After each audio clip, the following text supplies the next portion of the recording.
So it's hard enough to get by in the world. On top of that, not being paid right by your employer and being cheated out of overtime, being cheated out of the hours that you work, it's not fair. And if you're going through that, it's important to seek help. At Sommers Schwartz, they've helped thousands of workers just like you and me to recover over $100 million of unpaid wages. Go to summerspc.com to sign up for a free case evaluation. The statements expressed in the following program are those of the speaker. They do not necessarily represent the views and opinions of the sponsor, the host, and/or OLAS Media. OLAS Media. This is Overdue Overtime, presented by Sommers Schwartz. And now, here's your host, Justin Isaac. My name is Justin Isaac. I am your host. This show is presented by Sommers Schwartz, and today I am joined by Matthew Turner, senior shareholder of Sommers Schwartz. Matthew, thank you very much for joining me. I am very happy to be here, Justin. Thank you for having me. Absolutely. And in the past, we've covered a wealth of topics that relates to essentially what your firm does and focuses on, which, some of the shows in the past were we had a day in the life of a plaintiff of a class action lawsuit, or can I sue my boss for unpaid overtime? And those were great topics. It's a wealth of information.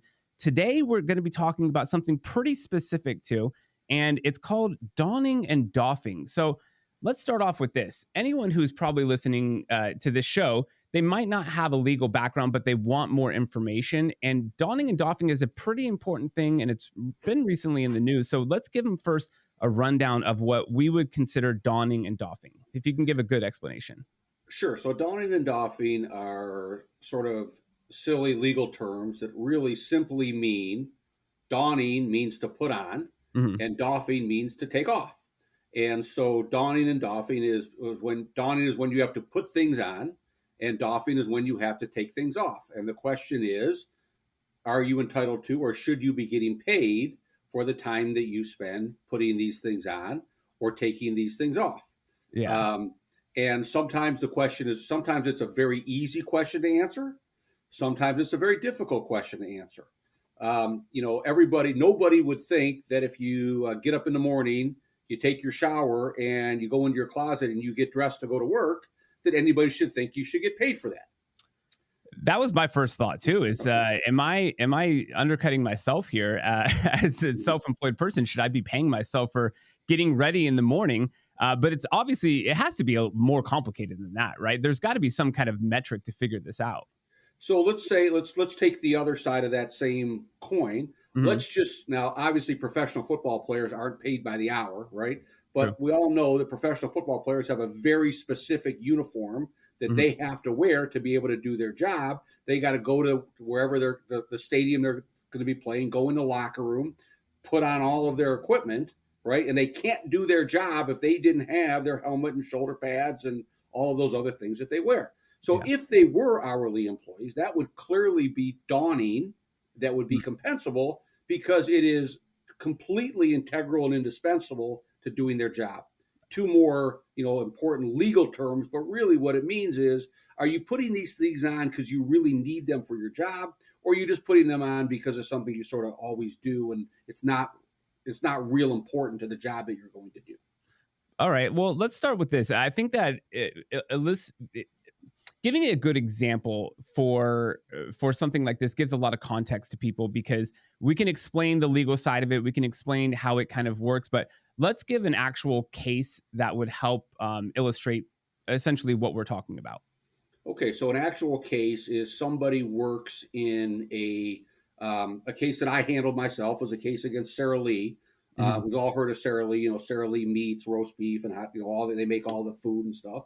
And Sara Lee operated a meat processing plant where they would slice and package and do all the things they needed to do to the meat that you would walk into the grocery store to have to buy.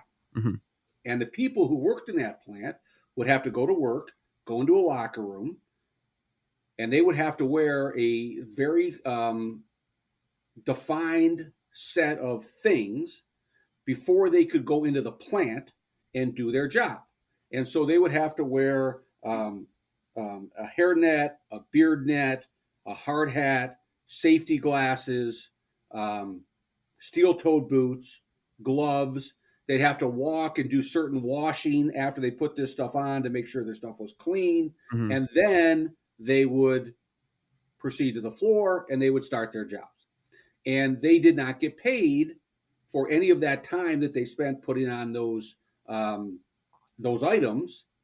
And they did not start getting paid until they started to work. And the question was, were those things that they put on, were they integral and indispensable to their job? Did they need to do them for their job? That was one issue. And the other thing is, and this is another legal topic that we'll probably talk about as we get into this, and it's called de minimis. Again, another fancy legal term, but all de minimis means, is this so little, is this so unimportant, does this take so little time that your employer shouldn't have to account for it? Mm-hmm. And there's a question of whether that is a legally viable defense. Well, this takes so little time that we shouldn't have to pay for it. Yeah. In that case, we actually had a trial in front of a jury, and the jury determined that this was integral and indispensable, and that it needed to be paid for, and that it wasn't so little or haphazard that Sara Lee could get away without paying for it. And so the jury forced them to have to pay for that time. In fact, if we have to, can I tell you a funny story about that Yeah, case? absolutely. All right. So as a trial lawyer, trying cases is always a fascinating experience. And as I said, one of the major issues in that case is whether this took enough time that the company should have to pay for it. Mm-hmm. So during the trial, the defendants put on the witness stand the plant manager, the top guy at the plant, and they had laid out on a table all of the stuff that the people had to put on, and they had him go through a dog and pony show of him putting on all of these things that they had to put on, and takes off his shoes, puts on the steel-toed boots, and then at the end, taking it all off. Mm-hmm. And when he takes off the steel-toed boots. Mm-hmm. And puts on his shoes and goes to sit back down like he's done. And I recognized, I was paying attention, and I recognized that this guy didn't tie his shoes. And the only reason for him not to tie his shoes was to make it seem like it didn't take as much time as it actually took. And so, in my closing argument to the jury, one of the things that I said to him is, maybe when you're a 10-year-old kid, you don't tie your shoes, right? But adults have to untie their shoes and tie their shoes. Yeah. And if you have to put on steel-toed boots, you have to sit down, untie your shoes, put your boots on, and then when you take the boots off, put your boots back on, and we have to tie our shoes. And all of that takes time. Yeah. So, and apparently the jury agreed. Yeah. And that's a really fascinating aspect to this too, because the type of law that I do is not trial law or litigation. So talking to everyone from Sommers Schwartz is really always fascinating to me because of stories like that. And that's a great observation. Obviously, tying your shoes, especially if you need to have some kind of integrity on your shoe, meaning it can't be loose, that takes a little bit of time, especially if you're in some kind of protective equipment or PPE, some kind of gear. It's not easy to do. And so I imagine that just adds to it. But, him trying to get away with saying that it doesn't take so long by acting like he wouldn't tie his shoe in that scenario. That's a really interesting example. And I do think that it kind of illustrates, how this all works or what donning and doffing actually is. But I wanted to ask you, with this case, how long are we actually talking about here? Was it a matter of seconds or minutes, 10 minutes, 20 minutes when it comes to putting things on and taking things off?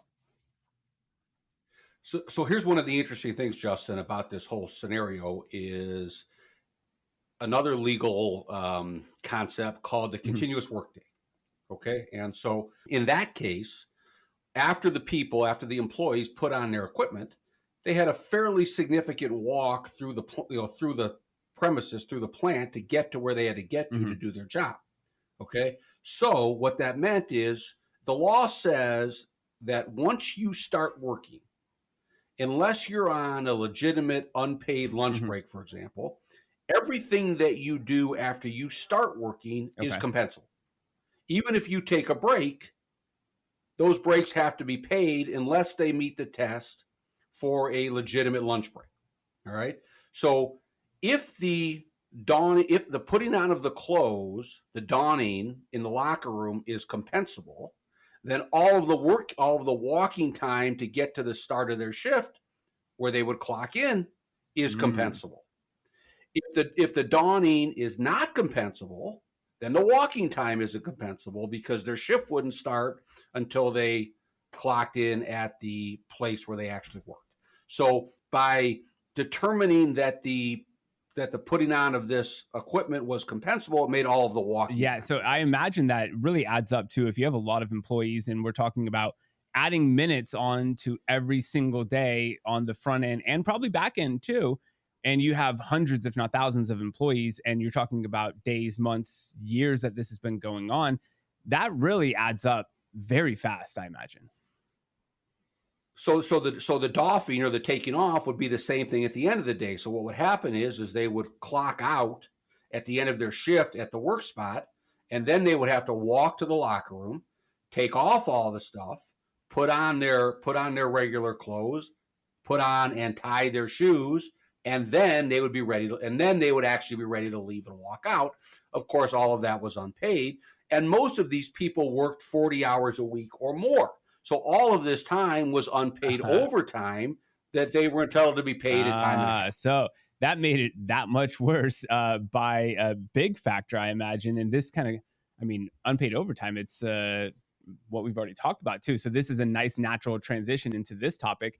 And I think one thing I want to ask you about too, because I remember this happening recently with Amazon, where it was something about their employees getting searched. And what was the result of that case? Do you remember? So that's a great example, and a great example of what the difference is between when this time is compensable, or when you're from the employee's perspective, when you're entitled to be paid for it and when you're not entitled to be paid for it.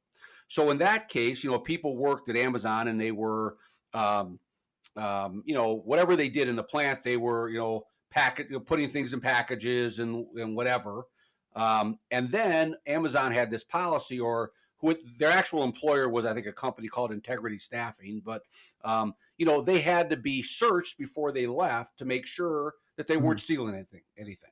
It was a policy to prevent loss. It was a loss prevention policy. All right.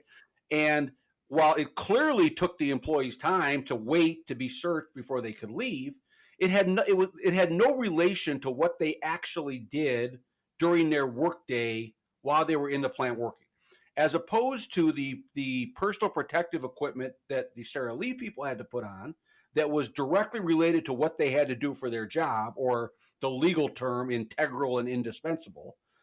The security checks were for loss prevention purposes, to make sure people weren't stealing, had nothing to do with what they did during the day. Therefore, it was not integral and indispensable, and therefore it was not. That makes a lot of sense, actually. I could see the major difference there, where the protective equipment in sanitizing and everything is for the health and safety of the products that you're putting out to whether it be meat or any other product. Whereas here, this is just making sure that the company doesn't lose and it doesn't affect the delivery of goods or anything that has to do with Amazon itself or the staffing company. But that makes a lot of sense when we.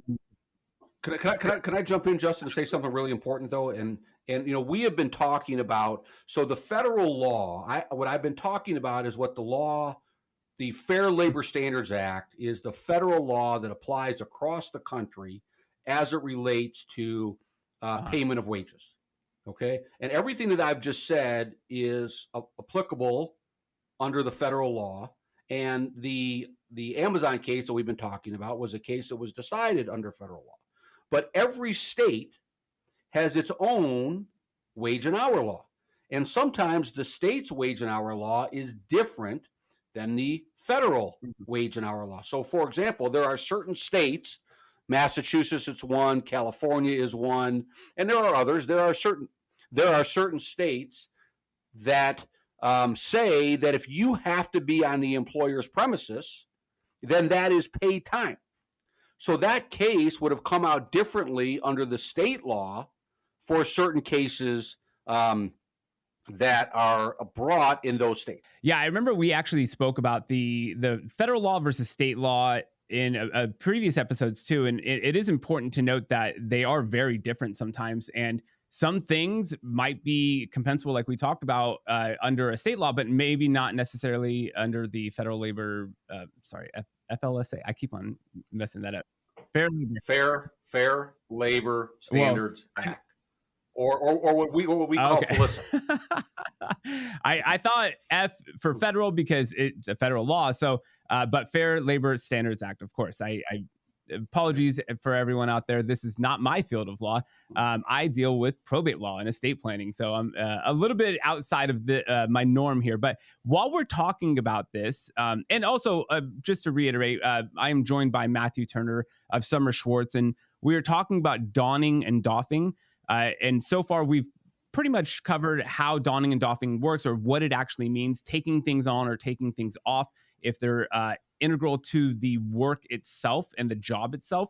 And if you have a situation like this that you think applies to you or applies to donning and doffing, and you maybe want to speak to someone at Sommers Schwartz, go to Sommers PC, that's SOMMERS.com, or find them on any of the social media and reach out and see if you have a claim. We've talked before about their intake staff, and they're pretty very, very helpful and able to help answer questions and see if you might actually have a claim. So let's actually, this might be a good transition because we were just talking about compensable or not.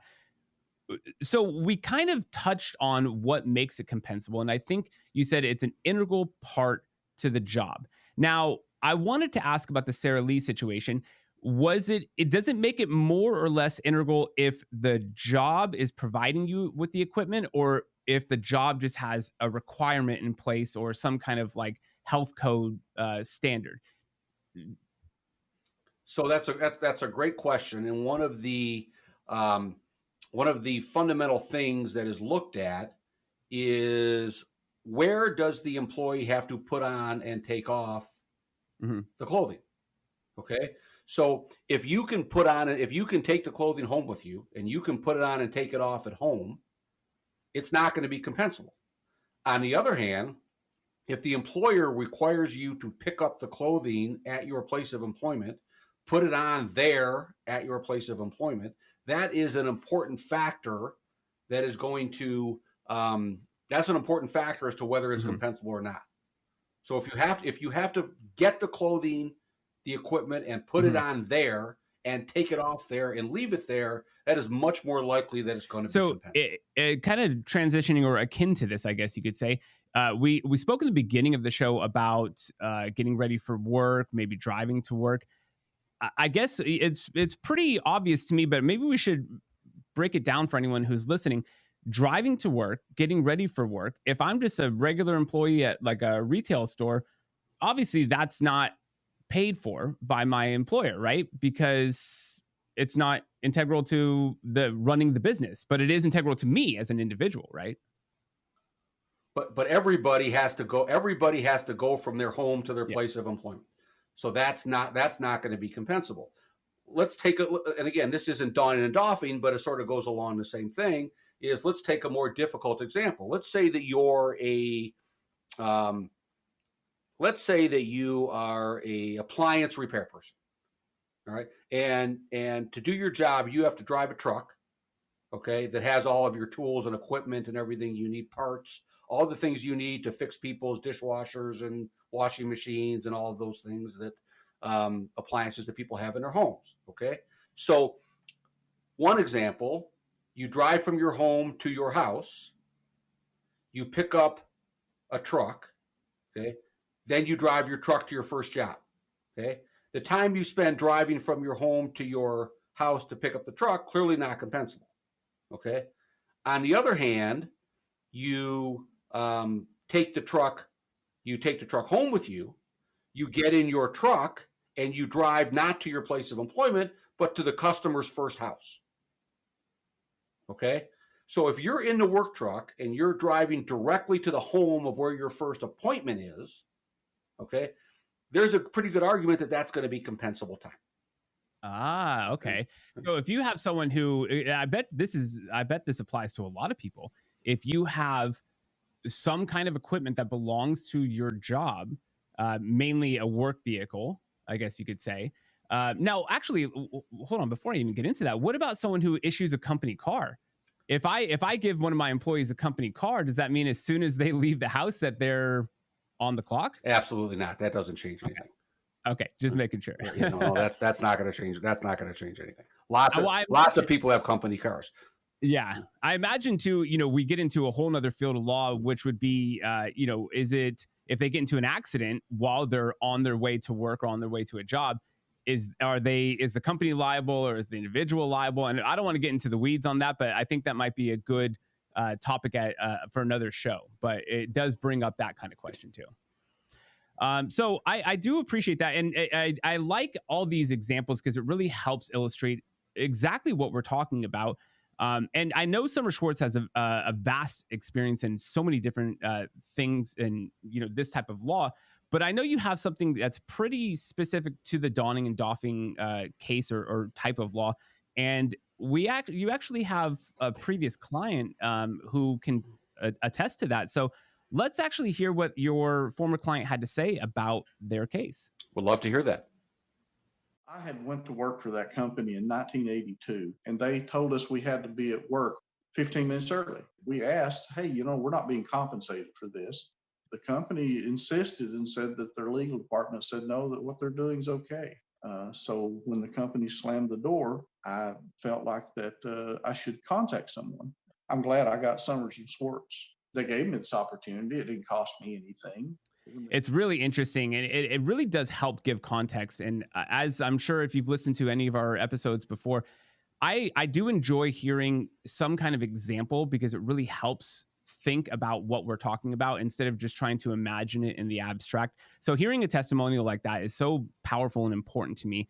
And if you think something like this applies to you, please go to sommerspc.com. That's SOMMERSPC.com.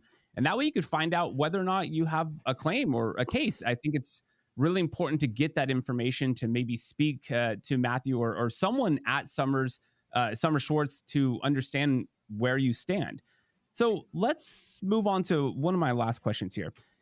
What about being in a union? How does that affect donning and doffing? And we've spoke a little bit about unions and kind of things that deal with the Fair Labor Standards Act in the past. So does that apply when we're talking about donning and doffing in any way? So it does apply, and actually it's very important because if you're in a union, and to make it as simple as I can, if you are in a union, whether you are entitled to be paid for your donning and doffing time is not going to be dependent upon the things that I just said, but it's going to be dependent upon if your collective bargaining agreement calls for you to be paid for that time. Mm-hmm. Even if your collective bargaining agreement is silent, doesn't cover the issue, if the custom and practice at the plant has never been to pay for that time, and you're in a union and that union has collectively bargained on other issues, even if they didn't collectively bargain on that issue, whatever the custom and practice has been is going to control. So you are, as an employee, you will have a much more difficult time to recover for donning and doffing time if you are if you are in a union. Now, that applies to, and this, it's really interesting. So there's a very famous case that was decided a few years ago called Sandifer versus U.S. Steel that dealt with this issue. And the issue in Sandifer was what is clothes and what isn't clothes. All right, because if what you're putting on and taking off is defined as clothing, then what I just said is 100% true. If what you're putting on and taking off isn't clothing, then it doesn't, what I just said doesn't apply, and you get back to the integral and indispensable argument. All right. So what the court found was things like hard hats and gloves and steel-toed boots and face coverings. Court found all of those things were clothing. Okay. On the other hand, the court found that things like a respirator, which you use to help you breathe, or safety glasses, and I think there was one other thing, that those were not clothing. All right. What the court in Sandifer found, though, was that because the vast majority of the time was clothes, it all was considered to be clothing, and the employees lost. If you are doing something and in your heart you feel like it's something that you should get paid for, and they are not paying you for it, definitely 100% call us and ask us. Because we will, either we'll know the answer, or if we don't know the answer, we'll find out the answer for you.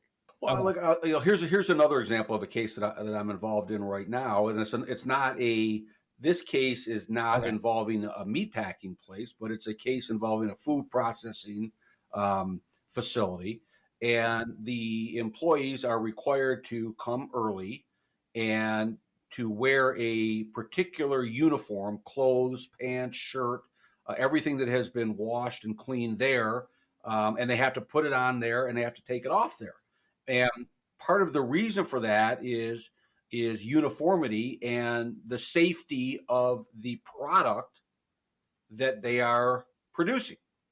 Okay, and so that's another good example of time that is compensable. Because they are requiring you to put on and take off these things even though it's not really protective to you, it's protective to the product. So therefore, it is integral and indispensable to the job. They require you to do it at their premises, and therefore, under the law, you should be getting paid for it. So I guess what I would say to people who are listening is, if you're a non-union employee to start with, that makes it a lot easier if you're not in a union. And you work at a job where you have to put things on or take things off at the work site, and you're not getting paid for it, please call us. So I think what I took from this too, because my head started to spin hearing these different variations. And this is typical for law, where we have one thing can change everything in a case, a state specific or a federal law, or, a one piece of clothing, or whether it's considered clothing. That's why it's so important to call you guys, in my opinion. I think that if you think that you have a claim, it really is important to give Sommers Schwartz a call, or go to sommerspc.com, SOMMERSPC.com.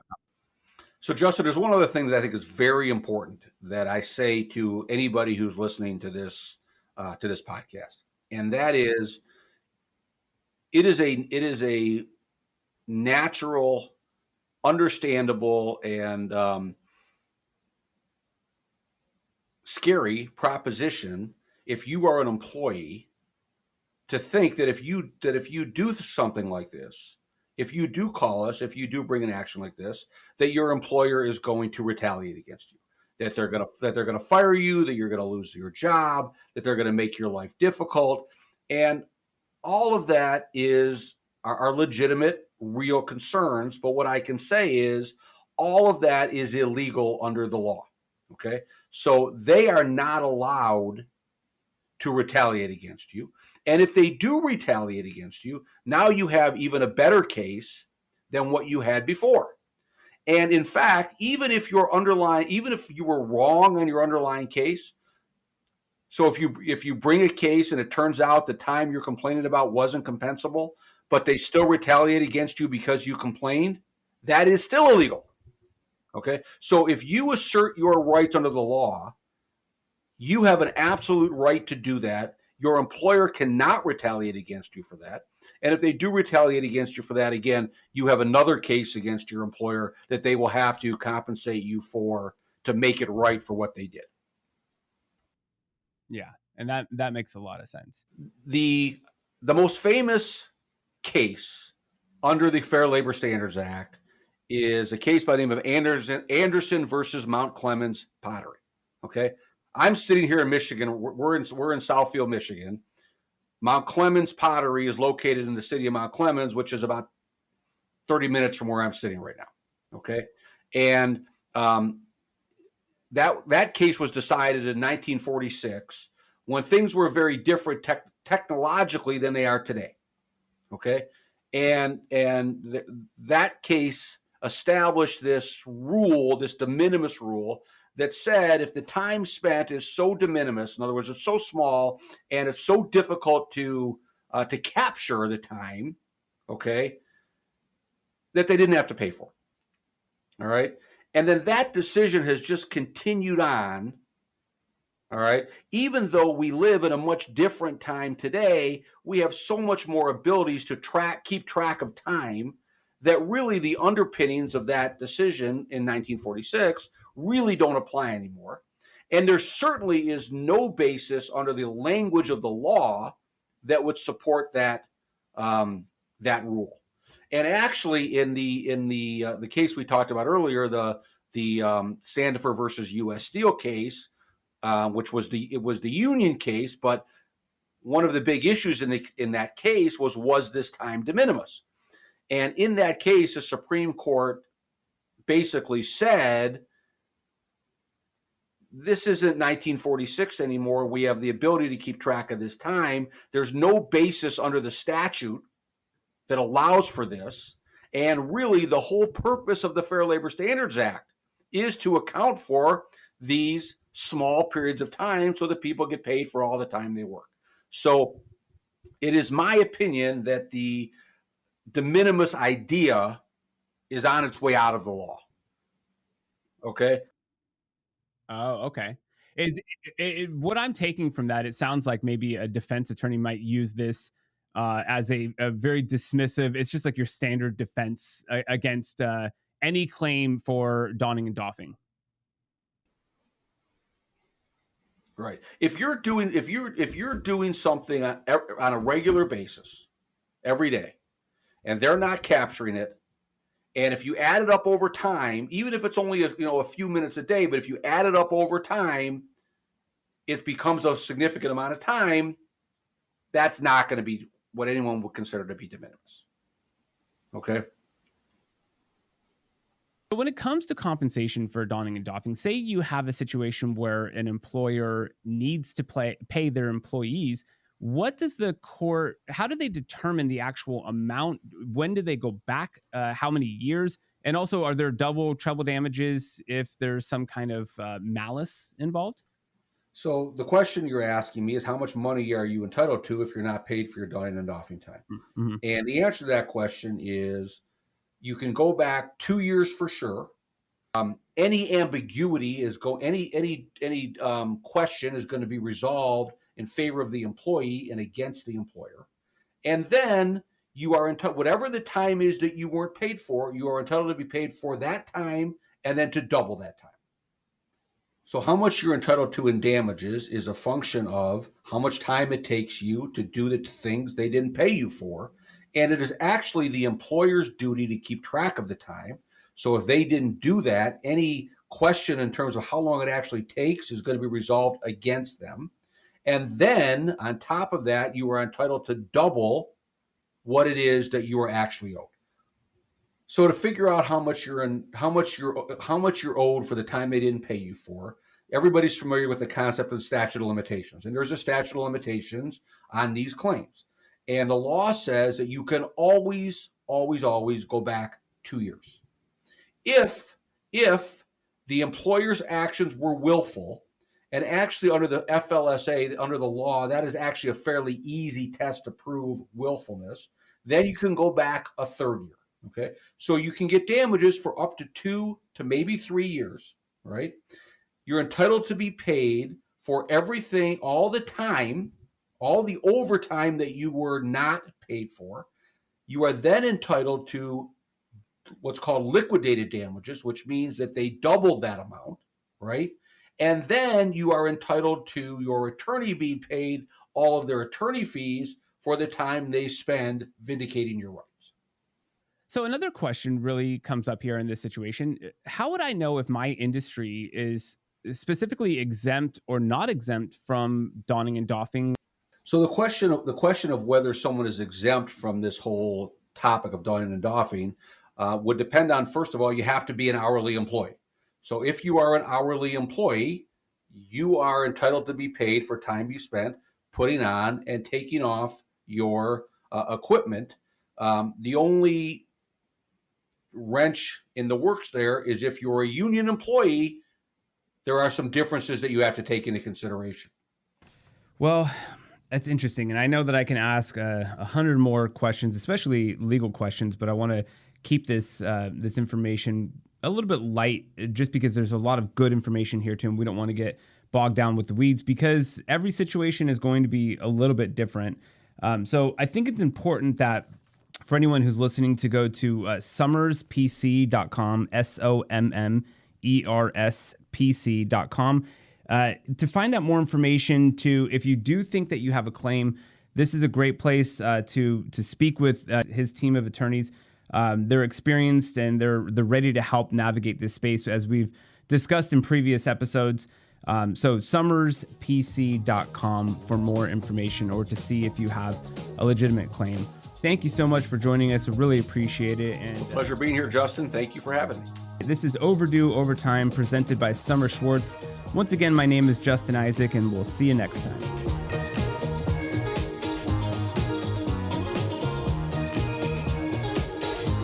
If you have comments, questions, and show ideas, visit sommerspc.com.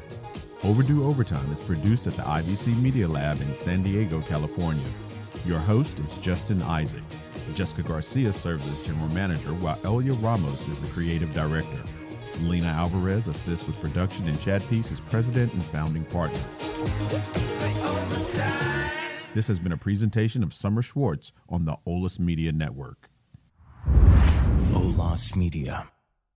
So it's hard enough to get by in the world.